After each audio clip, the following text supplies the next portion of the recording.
there's four separate components to it that I want to talk to you about today with. The first component is muscles.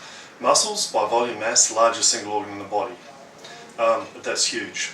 If you think about it, think about the size of your legs, the size of your arms, predominantly muscle. Next largest structure in the body, by volume mass, is bones, the skeleton.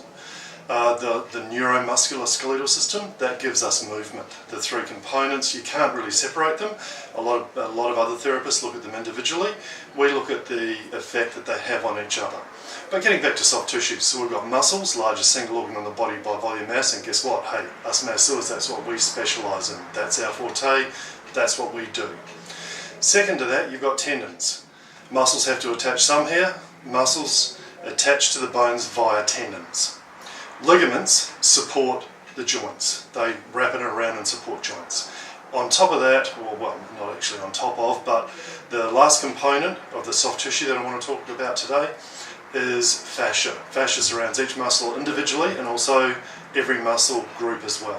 Fascia is three-dimensionally contractile, so it can tighten up and inhibit natural muscular movement. Can you tell if you have muscular dysfunction or tendon or ligament or fascial? Yes, you can. First one, muscular. How do you tell if the muscles are sore or if you've got muscular problems? One of the best ways is, if it is quite bad, is when you wake up in the morning, you feel a bit stiff, a bit sore, get up, move around. 20-30 minutes later, it eases off a bit. That is muscular soreness.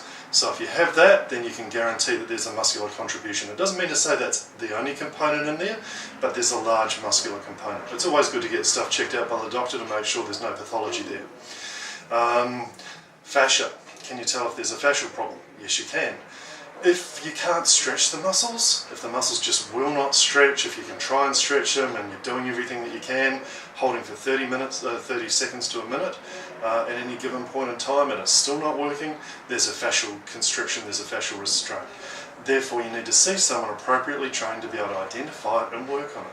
And they should be asking you, just as I've mentioned there, can you stretch? How good is your stretching? How long is it holding for? If it's holding for a day, that's not long enough. Sure, a good stretch should hold for 3-4 days. You should feel a reasonable amount of relief. Every time you exercise, you should be stretching before and after.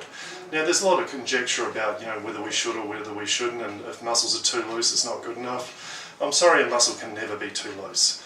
Reason being, when a muscle is short and contracted, there's less ability for it to actually contract. Does that make sense? I mean, hey, if you're an athlete and you want to contract a muscle and it's already part contracted, guess what? You're shortchanging yourself. So there's some people out there saying muscles too loose are not good for you. We also store energy in loose, relaxed muscles, and tight muscles are semi-contracted. They're low-grade, firing all the time. Is that good if you're an athlete? Of course it's not. Is it good if you're Joe Bloggs? Of course it's not. That's why a lot of people, when they're tight, when they're stiff, when they're sore, they're also lethargic. There's that little bit of, I'm tired, because you're using too much energy in a way that you're not even aware that you're doing it.